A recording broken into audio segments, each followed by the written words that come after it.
For a second lesson, words of the Apostle Paul in his second letter to his friends in Corinth.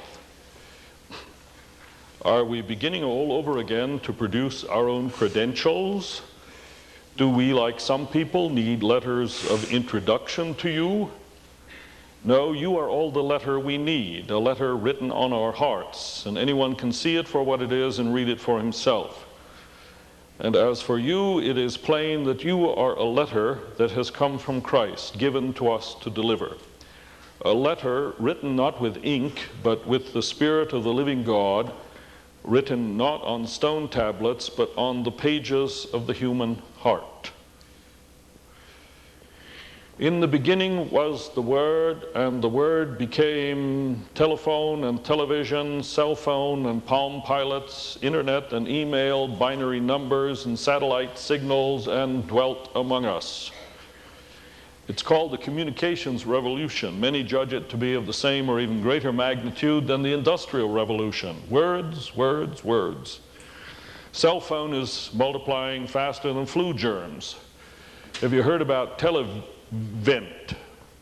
You will approach a vending machine, whip out your trusty mobile phone, dial the number on the front of the machine, and out will come your drink, candy bar, lottery ticket, or whatever, which will then be charged to your telephone bill. But the internet is where the real action is. 3 years ago, the internet had 100,000 sites. Today it has 4 million. Last year, the U.S. Postal Service delivered 100 billion pieces of mail. The internet delivered 4 trillion. By the time I finish talking to you this morning, 154 million email messages will have been sent. 2,800 people will log on to the internet for the first time, adding to the ranks of the over 100 million worldwide internet users. Just this week, I've had messages from California, Florida, Prague, Vienna, and Germany.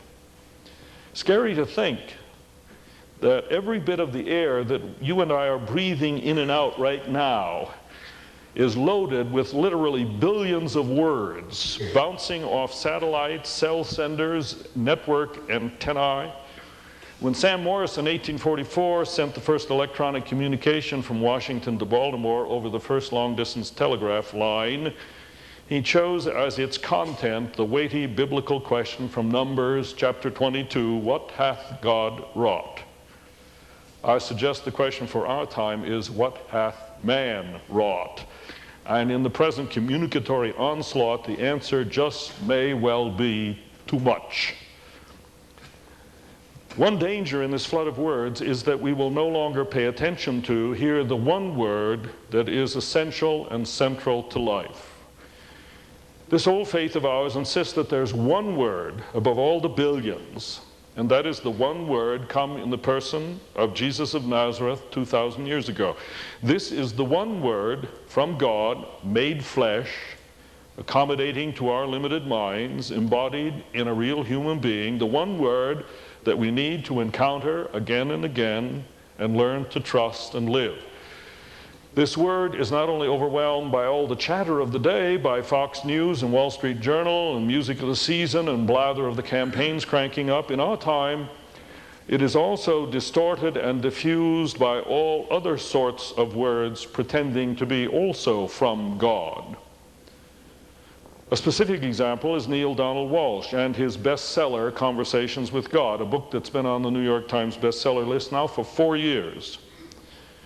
Whatever he hears from God is not this old word become flesh, present to human life in Jesus of Nazareth. The message he hears from God is that God admires us, he wants us to be rich, have everything we desire, likes us just the way we are. It's no wonder the book is selling so well. As are a lot of others, very, very similar in tone. So what then is this old word from the eternal, present and powerful in one human being who lived and died 2 millennia ago? It is the word that, frail and foolish though we are, sinful and stupid, confused and caught up in ourselves as we all are, God nevertheless has not given up on us, is with us and for us in this sorry old world, Anxious as we put our trust in him to change us, transform us into creatures of self-giving love and joy. That, says an old story, is the one word that can save us. Because it doesn't ignore our pride and fear, our stubbornness and self-centeredness. It does not let us off, yet it does offer us the forgiveness and freedom to grow beyond these into a life like that of Jesus himself. The word come powerfully in Jesus is the word that God will not leave us, but neither will he leave us be. But the other rather startling word about this word is this. This word is not some abstract principle, some creed or dogma, some bit of information that we can digest intellectually and then go about our business. It's a very personal word that comes to us, engages us in the flesh of one another, in real lives. This word of the love of God becomes real only as it is exchanged between us, lived out between us, toward one another. This is surely the meaning of Paul's remarkable words, "You are a letter that has come from Christ, given us to deliver, a letter written not in ink, but with the Spirit of the living God." The point: the word of self-giving love, present in the person of Jesus, has credibility and reality only as it reproduces itself in the lives of those who struggle to follow him. The truth of Jesus cannot be argued. It can only be lived. The early church, which grew from a few thousand to 6 million in a little over 200 years, did not do so because of its splendor and power. It had none. Nor because of its charismatic leaders. They were few and far between. No, the church grew because ordinary folk got caught up in the spirit of this man out of Nazareth and began to live strangely different lives. They cared little for station or fame. They cared, as the pagans did not, for the sick and the poor, the marginal and maimed, and they cared, moreover, in hope and joy. Quite simply, they loved as Jesus loved. They lived the word that came in him. Tragically, the church has had difficulty down through the centuries hanging on to this lived word because it's been more preoccupied with political power and social prestige, with cult and creed. But where the word is still a power in our world, it is because men and women not only salute it, but really seek to live it out in the conversations and encounters and in the relationships of their daily lives. Back in Jerusalem recently, I encountered the contrast between the word lived and the word patronized. I've told you before of the story of the American colony there and the Spaffords, but I learned the rest of the story on this particular trip. We had lunch as usual in the American Colony Hotel, which was founded as an inn and a hospital and an orphanage, a place of refuge way back in the 1870s. In 1871, Horatio Spafford, a young lawyer, his wife Anna, and their 4 children were living happily in Lakeview, which is now part of Chicago, then a suburb. In the aftermath of the Great Chicago Fire, the Spaffords threw themselves into the task of helping the many families in distress. 1872, physically and emotionally exhausted, they decided to take the family for a holiday to Europe. Horatio was detained at business at the last moment, so Anna and the 4 little girls went on ahead before the luxury liner SS Ville de Havre. On the night of November 21st, when most of the passengers and crew were peacefully in bed, disaster struck. Another ship rammed the steamer amidships, and it sank in minutes.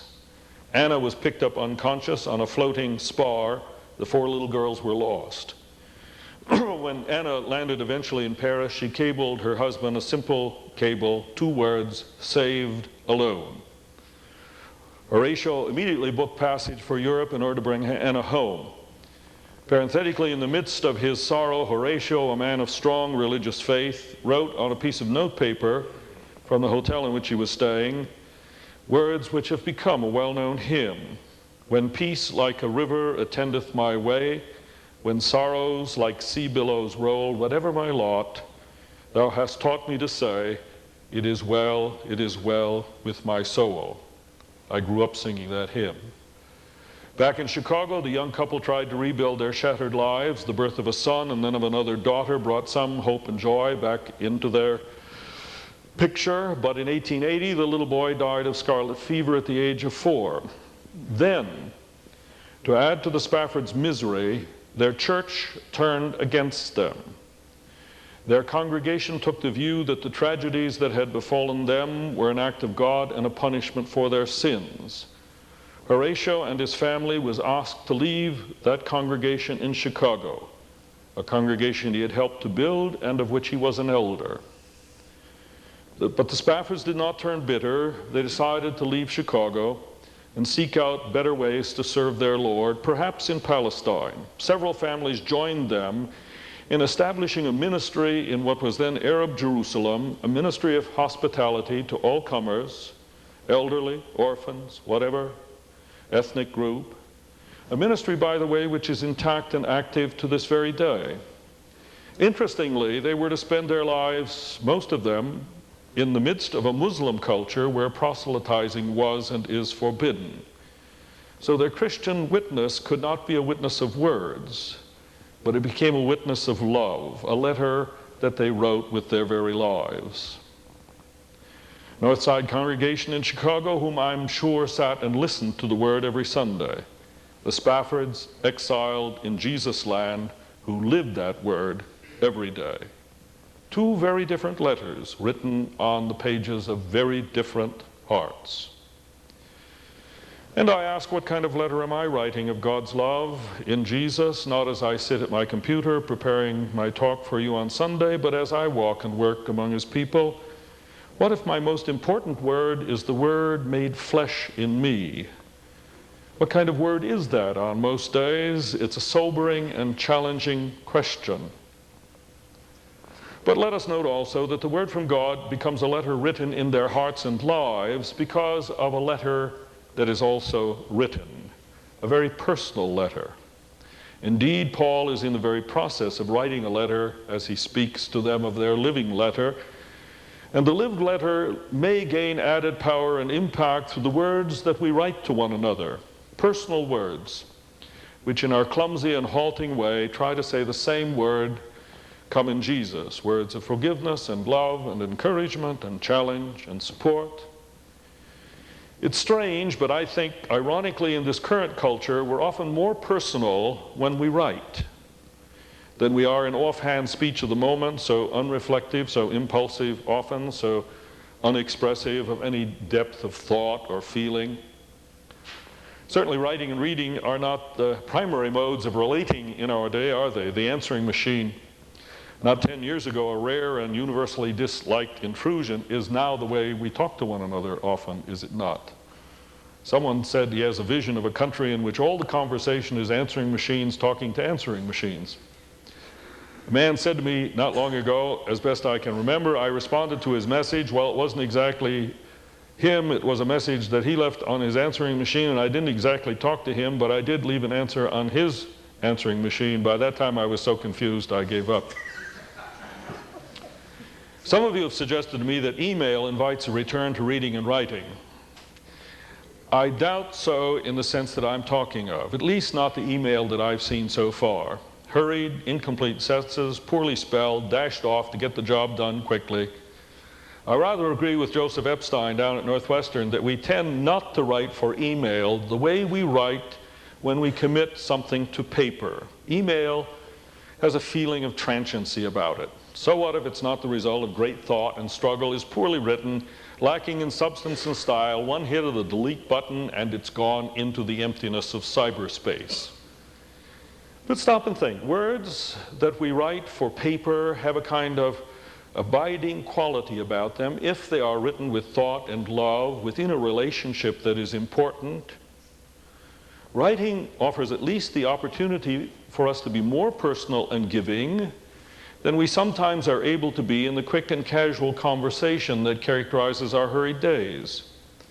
The written note, letter, word can be held, reread, treasured, and returned to for inspiration and renewal.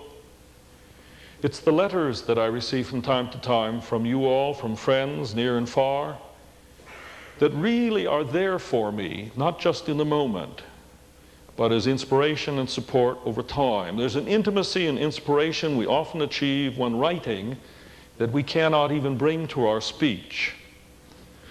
Now, I believe in face-to-face intimacy, but that's not all there is to real relationship.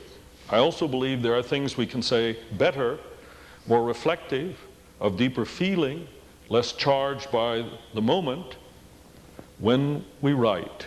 At least so it was for Paul and his friends a long time ago. Words to the heart, to be pondered. Ellen Taylor writes in a column, "My family and I rarely say all that much important over the telephone. We don't communicate well with Ma Belle.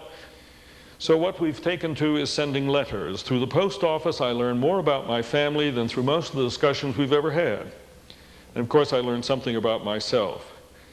There is something about a voice that comes across in a letter that makes us pay attention to words that within earshot we only acknowledge with a nod as we turn away to the tube.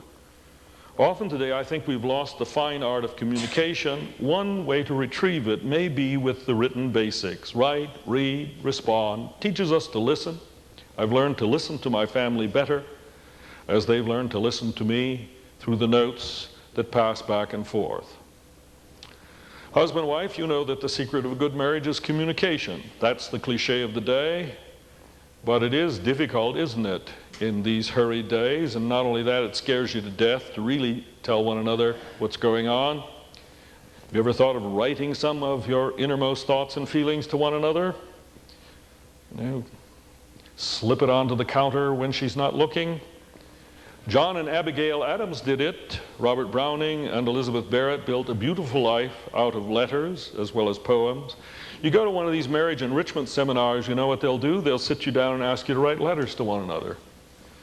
Parents, your children want to hear from you. Studies say so. And parents, you want to hear from them. You tell me so. But it's difficult partly because they also don't want to and you are afraid to. One young gal said to me not terribly long ago, if my mother knew what I thought sometimes, she'd be scared out of her gourd. Late Irma Bombeck wrote, "In my mind, I always dreamed of the day when I would have teenagers to whom I could relate. Young boys would pinch me in the swimming pool and exclaim, 'Gee, ma'am, I'm sorry, I thought you were your sensuous daughter Dale.' The entire family would gather around the piano and sing songs from the King family album. And on Friday nights, we'd have a family council meeting to discuss together what flavor of ice cream their father Ossie should bring home from the ice cream parlor. It never worked out that way. Our teenagers withdrew to their bedrooms on their 13th birthday and didn't show up again until it was time to get married. If we spoke to them in public, they threatened to self-destruct within 3 minutes. And only once a young boy grinned at me and then apologized very quickly, saying, 'Gee, sir, I'm sorry, I thought you were Eric Severide.'"